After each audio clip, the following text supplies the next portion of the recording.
220/132 సబ్స్టేషన్లో సడన్గా మరి fire accident జరిగి 100 MVA ట్రాన్స్ఫార్మర్లో పెద్ద ఎత్తున మంటలు రావడం జరిగింది.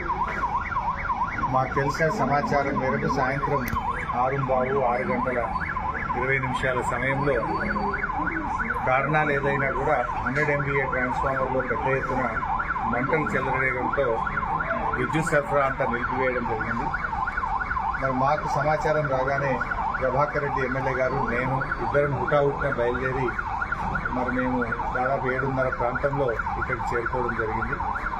మేము వస్తూ మా సిద్దిపేట ఫైర్ ఇంజిన్తో పాటు అటు గజ్వేలు, హుస్నాబాదు, దుబ్బాక ఫైర్ ఇంజిన్స్ను కూడా అలర్ట్ చేసి మరి 4 ఫైర్ ఇంజిన్లను ఇక్కడికి చేరుకునే విధంగా ప్రయత్నం చేసి మరి ఆ 4 ఫైర్ ఇంజిన్లు రావడం వల్ల దాదాపు 9:30-10 ప్రాంతంలో మరి మంటలు ఆర్పడం జరిగింది. ఇప్పుడిప్పుడే మంటలు కూడా కంట్రోల్లోకి వచ్చాయి.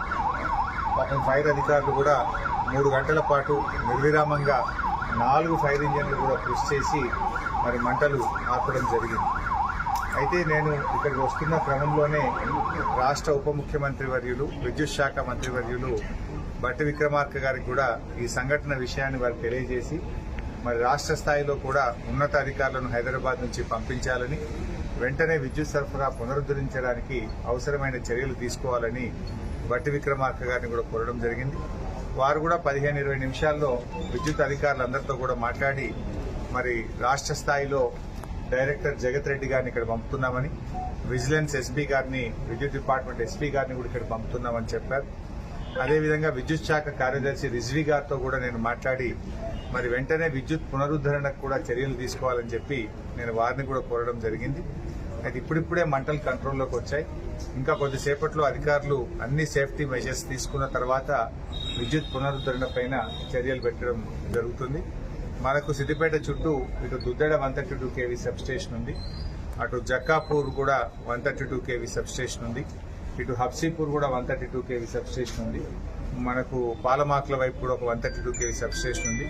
మరి ఈ టౌన్కు ఈ 3-4 132 kV సబ్స్టేషన్ నుంచి విద్యుత్ సరఫరా పునరుద్ధరించడానికి మరి యుద్ధ ప్రాతిపదికన అటు విద్యుత్ అధికారులు కూడా కృషి చేస్తూ ఉన్నారు. మరి అదృష్టం ఏంటంటే ఒక మేజర్ ఫైర్ యాక్సిడెంట్ తప్పిందనే అనుకోవచ్చు. నిజానికి చాలా ఆందోళనకు గురయ్యాం. ఎందుకంటే ఇప్పుడు మంటలు వచ్చింది ఒక 100 MVA ట్రాన్స్ఫార్మర్లోనే వచ్చింది. ఆ పక్కన ఇంకొక 100 MVA ఉంది, ఇటు పక్కన ఇంకొక 132/33 kV సబ్స్టేషన్ ఉంది.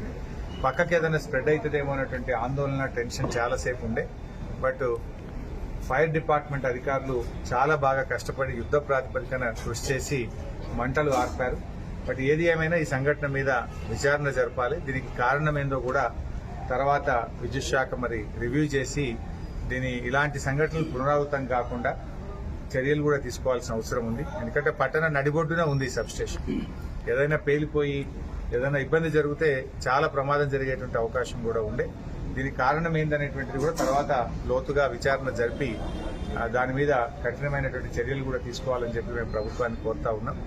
బట్ విద్యుత్ శాఖ అధికారులు, ఫైర్ డిపార్ట్మెంట్ అధికారులు కూడా యుద్ధ ప్రాతిపదికన స్పందించి బాగా కృషి చేసినారు. నేను వారందరినీ కూడా ఈ సందర్భంగా అభినందిస్తూ పట్టణ ప్రజలు కూడా అందరూ కూడా సహకరించాలని, బహుశా కొద్ది గంటల్లోనే తిరిగి విద్యుత్ పునరుద్ధరణ కూడా జరుగుతుంది. ఇది అందరూ బాగా కష్టపడి municipal department, Siddipet municipal department అధికారులు కూడా యుద్ధ ప్రాతిపదికన చర్యలు తీసుకొని మరి పూర్తి స్థాయిలో వారు కూడా సహకరించారు. ఇప్పుడే నేను మళ్ళీ రిజ్వీ గారితో కూడా ఎనర్జీ సెక్రటరీతో మాట్లాడాను, చీఫ్ ఇంజనీరు, సూపరింటెండెంట్ ఇంజనీరు అందరితో కూడా మాట్లాడాం. డిపార్ట్మెంట్ అంతా కూడా గేరప్ అయి ఉన్నది. కొద్దిసేపట్లోనే పూర్తి స్థాయిలో ఇది కంట్రోల్ రాగానే మరి విద్యుత్ పునరుద్ధరణ మీద దృష్టి పెట్టి మరికొన్ని కొద్ది గంటల్లో విద్యుత్ పునరుద్ధరణ కూడా చేయడం జరుగుతుంది.